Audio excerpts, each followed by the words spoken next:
Okay, let's unpack this. We are jumping into a deep dive today that requires us to perform a bit of an intellectual feat. Hmm. We have to leave all the moralizing, all the political rhetoric right at the door. Absolutely. We are talking purely about economics, system design, and, well, where the cash flows, or maybe more accurately, where it should flow. Our topic is the economics of the illegal drug market, specifically in England and Wales. And this analysis is built on something that's, a bit uncomfortable. Right. It's a counterfactual thought experiment. This is the kind of policy simulation that governments run internally, assessing these hypothetical scenarios. But they never talk about them in public. Exactly. They rarely discuss the results. So our mission is to look at the hard data from the sources. We're forced to ask a really difficult question. A necessary one. If drug use persists and the current system costs us far more to manage than the market is even worth, what happens if we actively redesign where the money goes? Can we actually change the financial direction of travel? And to make this exercise meaningful, the sources had to set some pretty serious parameters. This isn't a proposal for what happens tomorrow. Oh, it's a model. It's a model. We're assuming a messy, difficult transition period, say 5 to 10 years. We assume there will be failures, and that enforcement against, rogue elements doesn't magically disappear. Oh. Crucially, the costs for a new system are estimated generously, and any potential revenue is estimated conservatively. This whole framework is designed to err on the side of pessimism. Let's establish the truly staggering baseline we are starting from, our sources, and they draw heavily on major government analysis like the Carol Black Review. Right, a key document. They establish the total social and economic cost of dealing with the fallout of illegal drugs in England and Wales. So that's healthcare, policing, prisons, lost productivity. The whole lot. The number is enormous. It's approximately $20 billion per year. Now, hold that figure in your mind just for a second and compare it to the size of the criminal market itself, the money actually flowing untaxed to these organizations. Home Office briefings place that illegal market size at roughly £9 to $10 billion per year.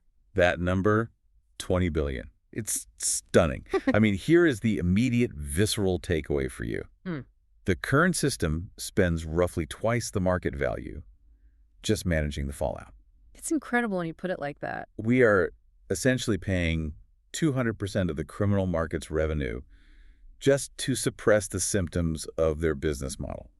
If this were any other industry, we would call that catastrophic inefficiency. It is. It's fundamentally poor system design. It creates a negative-sum game for the taxpayer. You're paying twice over, once for the market to exist, and again to clean up the mess it creates. Okay, so let's track that $10 billion and see where it actually lands. Yeah. This is where the structure of the business gets really illuminating. Right. Because the first thing you have to discard is the common myth that most of that money is tied up in raw production. International analyses, specifically from bodies like the UNODITA and the European Monitoring Center for Drugs and Drug Addiction, they consistently show that the farm gate costs, the ingredients, yes, they account for a tiny, tiny fraction of the final retail value. How tiny are we talking? We are often talking less than 3% of the final street price. Less than 3%. So if the UK retail market is running at, say, $10 billion a year, the raw production inputs are estimated conservatively at only about $300 million per year. 300 million out of 10 billion. Wow. And this is the crucial strategic insight. If only 300 million is tied up in raw production, then the rest of it, the remaining 9.7 billion pounds, it isn't paying farmers or manufacturers, it's paying for risk. The vast majority of the price inflation is driven entirely by the cost of concealment, distribution, enforcement pressure, and the violence required to maintain an unregulated high-risk supply chain. So if most of our global drug enforcement efforts are focused on stopping shipments, targeting production sites, are the sources suggesting we are fundamentally optimizing the wrong variable? That's a great way to put it. We're targeting the 300 million pound part of the business, but the nearly 10 billion in profit is made entirely in distribution and risk management. Exactly. The profits are made in the risk premium associated with illegality. Think of it this way. A regulated company uses vans and certified logistics to move product. Sure. A criminal distribution company needs encrypted communication, debt collectors, concealment methods, and the threat of violence to ensure payment. That difference is where the 9.7 billion comes from. It's an enforcement tax, effectively. This is. But it's paid directly to the criminals, not the state. That brings us to the counterfactual. If we accept that premise, what does it actually cost to replace a high-risk, violently enforced criminal supply chain with a standardized, regulated one? And this means introducing all those quality checks and, frankly, bureaucratic costs that the criminal market just skips. Completely. We'd need processing, quality control, standardization, license distribution, storage, and, crucially, specialized enforcement against diversion. You have to make sure the legal product doesn't just leak back into an illicit shadow market. Right. So when the sources run the numbers for this regulated alternative, and remember, they are estimating generously, the balance sheet looks dramatically different. Okay, what are we looking at? This is the estimated steady-state cost, so for regulation and supply infrastructure alone before any tax revenue. Processing, testing, and standardization might run about $1 billion. Okay. Distribution, retail, compliance, perhaps another £500 million to £1 billion. And then the regulatory bodies, auditing, enforcement against diversion, maybe another 0.3 to 0.7 billion. So we're talking about a total steady state system cost of somewhere between, what, £2 and £3 billion a year? Precisely. And that range is still significantly less than the 9 to 10 billion currently flowing untaxed into criminal organizations. And the sources use a historical anchor for this, right? They do. This figure sits in the same broad range that regulating supply might have cost the UK prior to the major policy shifts of the late 1960s. So it shows that managing supply within this kind of financial envelope isn't just possible, it's historically grounded. But wait, 2 to 3 billion? It just seems hopelessly optimistic for controlling what was a £10 billion criminal industry.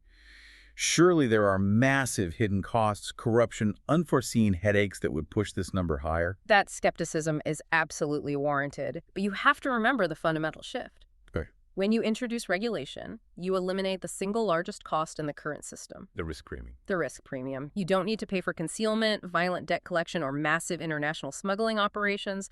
Those savings are immense. The regulated system isn't cheaper because it's better managed. It's cheaper because it's safer, and therefore requires far less private overhead to operate. So we're exchanging the criminal's risk cost for the government's quality control cost. That's it in a nutshell.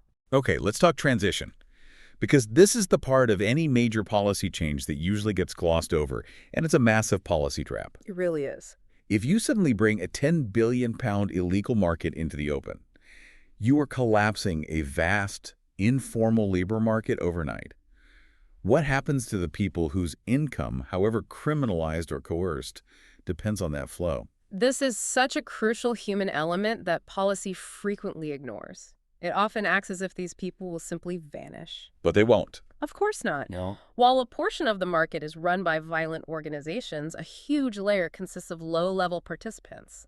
People paid in product, people selling to fund their own use, or people pulled in through debt bondage and vulnerability, not intent. Right. If you destroy their livelihood instantly, they will just fall into the next available shadow economy, be it human trafficking, theft, other organized crime. So the grown-up balance sheet, as the sources call it, must include a specific, significant investment in managing this human displacement. It has to. What kind of spending is required to replace that chaos with some kind of control? It requires proactive social infrastructure spending. We're talking about expanding treatment capacity dramatically, establishing robust retraining and legitimate exit routes, and dedicated safeguarding support for those caught in, county lines-style networks. And Crucially, we also need to build legitimate pathways for entry into the new regulated system for those with appropriate skills and no history of severe violence. This isn't just a financial challenge, though. It's a huge bureaucratic and social one. We are paying to fix the displacement that the new system created by collapsing the old. So how do we quantify that? Over the decade of transition, the sources estimate the necessary cost for this social adjustment at somewhere between $5.5 billion to $1.5 billion a year. Which is a substantial investment. It is, but it is the explicit price of managing the social fallout of a criminal economy's sudden collapse. You cannot, ethically or financially, just destroy a £10 billion labor market and hope for the best. This investment ensures they don't simply migrate the chaos somewhere else. Okay. Once you move to a regulated system, you face two immediate classic risks that have plagued legalizing persistent behaviors in the past. First, pricing. If you set the legal price too high, you just invite a new black market to take root, undercutting you. We saw this lesson clearly with tobacco. We did. The UK uses tobacco taxation incredibly effectively to drive down smoking rates. Tax makes up around 80% of the retail price. But that high price pressure, without fully eliminating the supply routes, creates a persistent, powerful, illicit market. Smuggled packs often sell at half the legal price, meaning enforcement has to remain intense just to manage that differential. So the key insight here is that price pressure doesn't fail. High price pressure without control over supply creates arbitrage for crime. Yes, and this is why the sources insist that half measures like legalizing consumption but keeping supply illegal are disastrous. Why is that? You get no quality control, no tax base, and the black market keeps all the profit. The regulatory focus must be on tightly controlling the whole market from start to finish. And that leads to a critical design choice, which is domestic supply. Exactly. One way to reduce smuggling incentives and simplify inspection is to shorten the supply chain. If production and processing are required to be UK-based, it reduces international enforcement noise, simplifies quality inspection, and, well, provides a domestic employment offset.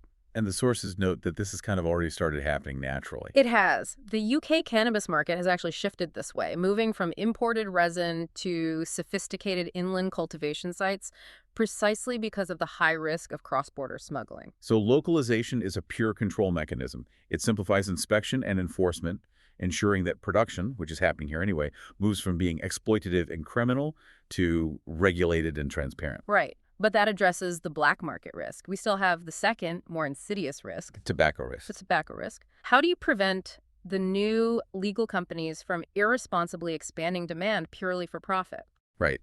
If we introduce licensed entities, we need built-in brakes. We can't just rely on trust. The system needs to automatically self-correct if harm increases. And this is where the sources point to an existing UK mechanism used outside of alcohol and tobacco in branded pharmaceuticals. It's the VPAG. The Voluntary Scheme for Branded Medicines Pricing. Let's unpack that acronym because it sounds pretty intimidating. How does that work as a control mechanism? Think of it as an automatic, self-correcting insurance policy baked right into the industry structure. Under a similar model for regulated substances, the industry wouldn't just be licensed. It would be subject to mandatory levies tied directly to harm metrics. Like what? Emergency room visits, treatment entries, things like that. If harms rise, the industry's contributions rise automatically. There would be automatic clawbacks when costs to the NHS rise, and crucial funding for treatment and prevention would be structurally baked in from day one. That is the alignment principle. Exactly. It removes the economic incentive to irresponsibly expand demand because any increased harms automatically trigger increased financial penalties and higher required contributions from the industry. It creates a symbiotic relationship. The industry can profit, but it simultaneously has to fund the societal footprint it generates. It's a mechanism of control, not softness. Okay, let's bring this full circle and summarize this crude, pessimistic balance sheet for you. The contrast between the two systems is, well, it's remarkable. Under the current system, we have that devastating figure, approximately 20 billion pounds a year in social and economic costs.